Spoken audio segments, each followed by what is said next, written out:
ರಾಜ್ಯದಲ್ಲಿ ಕರೋನಾ ಹೆಚ್ಚಳವಾಗ್ತಾ ಇದೆ. ಹಾಗಾಗಿ ಈಗ ಶಿಕ್ಷಣ ಇಲಾಖೆ ಎಚ್ಚೆತ್ತಿದೆ. ಶಾಲಾ ಮಕ್ಕಳ ವಿಚಾರದಲ್ಲಿ ಎಚ್ಚರಿಕೆಯಿಂದ ಇರಿ ಅಂತ ಆರೋಗ್ಯ ಇಲಾಖೆ ಕೂಡ ಸೂಚನೆ ಕೊಟ್ಟಿದೆ. ಹಾಗಾಗಿ ತಜ್ಞರ ಸಲಹೆಯ ಮೇರೆಗೆ ಶಾಲೆಗಳಲ್ಲಿ ಕೆಲವು ಮಾರ್ಗಸೂಚಿಯನ್ನು ಜಾರಿಗೆ ತರೋದಕ್ಕೆ ಚಿಂತನೆ ನಡೀತಾ ಇದೆ. ಯಾವುದೇ ಕಾರಣಕ್ಕೂ ಎಚ್ಚರ ತಪ್ಪದಂತೆ ಅಲರ್ಟ್ ಆಗಿರಿ ಅಂತ. ಹಾಗಾದರೆ ಶಿಕ್ಷಣ ಇಲಾಖೆಗೆ ಆರೋಗ್ಯ ಇಲಾಖೆಯವರು ಕೊಟ್ಟಿರ್ತಕ್ಕಂಥ ಸೂಚನೆಗಳು ಏನೇನು, ಯಾವ ರೀತಿ ಗೈಡ್ಲೈನ್ಸು? ಆರೋಗ್ಯದಲ್ಲಿ ವ್ಯತ್ಯಾಸವಿರುವ ವಿದ್ಯಾರ್ಥಿಗಳನ್ನು ಶಾಲೆಗೆ ಬರೋದಕ್ಕೆ ಬಿಡಬಾರ್ದು, ಅವಕಾಶ ಕೊಡಬಾರ್ದು. ಪೇರೆಂಟ್ಸೇ ಎಚ್ಚರಿಕೆ ಇದ್ದರೆ ಸಾಕು. ನಿಮ್ಮ ಮಗುಗೆ ಜ್ವರ ಇದ್ದರೆ, ನೆಗಡಿ ಕೆಮ್ಮು ಇದ್ದರೆ ಮಕ್ಕಳನ್ನ ಸ್ಕೂಲಿಗೆ ಕಳಿಸ್ಬೇಡಿ.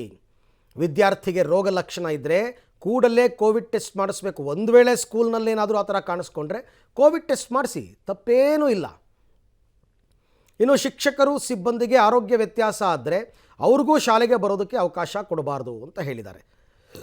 ಆ ಜವಾಬ್ದಾರಿಯನ್ನು ಅವರವರೇ ಹೊರಬೇಕಾಗುತ್ತೆ. ಟೀಚರ್ಸ್, ಶಿಕ್ಷಕರು ಮತ್ತು ಸಿಬ್ಬಂದಿಗೆ ಕೋವಿಡ್ ಪಾಸಿಟಿವ್ ಆದರೆ ಕಡ್ಡಾಯವಾಗಿ 1 ವಾರ ರಜೆ ಕೊಡಬೇಕು. ಪ್ರೈವೇಟಲ್ಲೂ ಕೂಡ, ಗೌರ್ನಮೆಂಟ್ ಸ್ಕೂಲ್ ಮಾತ್ರ ಅಲ್ಲ, ಎಲ್ಲ ಕಡೆಯಲ್ಲೂ ಕೂಡ 1 ವಾರ ರಜೆ ಕೊಡಿ. ನೆಗೆಟಿವ್ ರಿಪೋರ್ಟ್ ಬಂದ ಬಳಿಕ ಮತ್ತೆ ಶಾಲೆಗೆ ಬರೋದಕ್ಕೆ ಅವಕಾಶವನ್ನು ಕೊಡಬೇಕು ಅಂತ ಮಾರ್ಗಸೂಚಿಗಳನ್ನು ಕೊಟ್ಟಿದ್ದಾರೆ. ಶಾಲೆಗಳಲ್ಲಿ ವಿದ್ಯಾರ್ಥಿಗಳ ಮಧ್ಯೆ ಸಾಮಾಜಿಕ ಅಂತರಕ್ಕೆ ಕ್ರಮ ವಹಿಸಬೇಕು.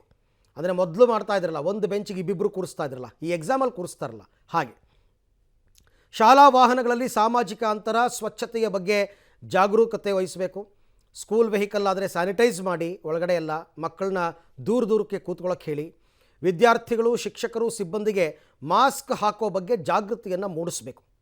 ಮಕ್ಕಳಿಗೆ, ಶಾಲೆ ಮಕ್ಕಳಿಗೆ ಯಾರಿಗಾದರೂ ಸಿಂಪ್ಟಮ್ಸ್ ಇದ್ದರೆ, ಯಾರಾದರೂ ಅವ್ರಿಗೆ ನೆಗಡಿ ಜ್ವರ ಏನೇ ಇದ್ದರೂ ಕೂಡ ದಯವಿಟ್ಟು ಅವ್ರನ್ನ ನೀವು ಮನೇಲೇ ಇಡ್ಸ್ಕೊಳ್ಳಿ. ಶಾಲೆಗೆ ಅವ್ರನ್ನ ಕಳಿಸ್ಬೇಡಿ.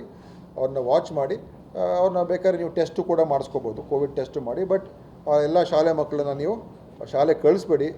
ಯಾರಿಗೆ ಜ್ವರ ನೆಗಡಿ ಆ ಥರ ಇದ್ದರೆ ದಯವಿಟ್ಟು ಅವ್ರಿಗೆ ನೀವು ಮನೇಲಿ ಇಡ್ಸ್ಕೊಳ್ಳಿ ಅಂತ ಹೇಳ್ತಾ ಇದ್ದೀವಿ. ನಮ್ಮ ಎಲ್ಲ ಮಕ್ಕಳಿಗೆ, ಶಾಲೆ ಮಕ್ಕಳು. ಈ ಬಗ್ಗೆ ಮತ್ತಷ್ಟು ಮಾಹಿತಿ ನನ್ನ ಕೊಲೀಗ್ ಶ್ರೀನಿವಾಸ್ ಅವರಿಂದ ಪಡೆಯೋಣ. ಶ್ರೀನಿವಾಸ್, ಈಗ ಶಿಕ್ಷಣ ಇಲಾಖೆಗೆ ಅಥವಾ ಶಾಲೆಗಳಿಗೆ ಅಂತಂದ್ಬಿಟ್ಟೆ ಕೆಲವೊಂದೇನಾದರೂ ಮಾರ್ಗಸೂಚಿಗಳು ಅಂತಂದರೆ ಈ ರೀತಿ ಇದೆಲ್ಲ ಜನರಲ್ ಆಗಿ ಮಾಡ್ತಾರೆ.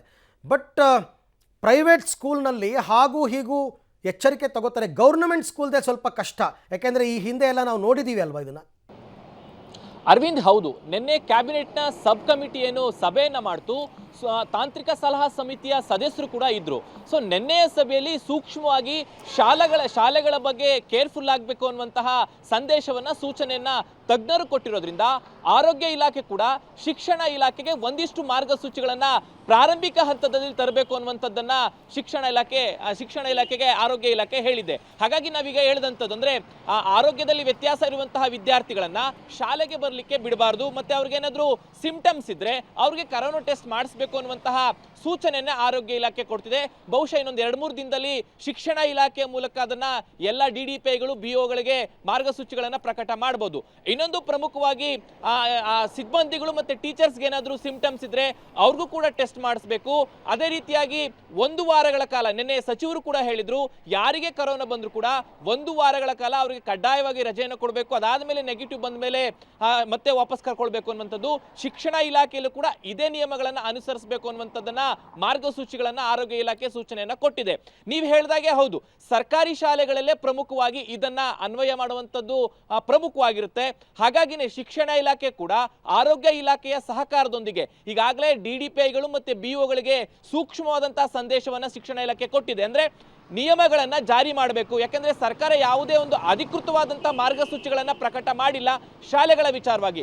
ಆದ್ರೂ ಕೂಡ ಮುನ್ನೆಚ್ಚರಿಕೆ ಕ್ರಮವಾಗಿ ಸ್ಯಾನಿಟೈಸ್ ಮಾಡುವಂಥದ್ದಿರ್ಬೋದು, ಮಾಸ್ಕ್ಗಳ ಬಗ್ಗೆ ಜಾಗೃತಿ ಮೂಡಿಸುವಂಥದ್ದಿರ್ಬೋದು, ಮಕ್ಕಳ ಮಧ್ಯೆ ಸಾಮಾಜಿಕ ಅಂತರವನ್ನು ಕಾಯ್ಕೊಳ್ಳೋದಿರ್ಬೋದು, ಪ್ರೇಯರ್ ಸಂದರ್ಭದಲ್ಲಿ, ಊಟದ ಸಮಯದಲ್ಲಿ ಸಾಮಾಜಿಕ ಅಂತರವನ್ನು ಕಾಯ್ದುಕೊಳ್ಬೋದು. ಇದೆಲ್ಲವನ್ನು ಕೂಡ ಪ್ರಾರಂಭಿಕವಾಗಿ ಶುರು ಮಾಡಿ ಅನ್ನುವಂತಹ ಓರಲ್ ಆಗಿ ಇನ್ಸ್ಟ್ರಕ್ಷನ್ ಸರ್ಕಾರಿ ಶಾಲೆಗೆ ಕೊಟ್ಟಿದೆ. ಹಾಗಾಗಿ ಶಿಕ್ಷಕರು ಮತ್ತೆ BO, DDPIಗಳು ಶಾಲಾ ಹಂತದಲ್ಲೇ ಇದನ್ನ ಅನುಷ್ಠಾನ ಮಾಡಲಿಕ್ಕೆ ಪ್ರಾರಂಭಿಕ ಕ್ರಮಗಳನ್ನು ತೆಗೆದುಕೊಂಡಿದ್ದಾರೆ. ಬಹುಶಃ ಅಧಿಕೃತವಾಗಿ ಮಾರ್ಗಸೂಚಿಗಳು ಬಿಡುಗಡೆ ಆದ ಬಳಿಕ ಕಟ್ಟುನಿಟ್ಟಾಗಿ ಸರ್ಕಾರಿ ಶಾಲೆಗಳಲ್ಲಿ ಇದು ಜಾರಿ ಬರುವಂತ ಸಾಧ್ಯತೆ ಇದೆ. ನೀವು ಹೇಳಿದಾಗೆ ಖಾಸಗಿ ಶಾಲೆಗಳು ಈಗಾಗಲೇ ಪ್ರಾರಂಭಿಕ ಹಂತವಾಗಿ ನಿಯಮಗಳನ್ನ ಜಾರಿ ಮಾಡಿಕೊಂಡಿದೆ.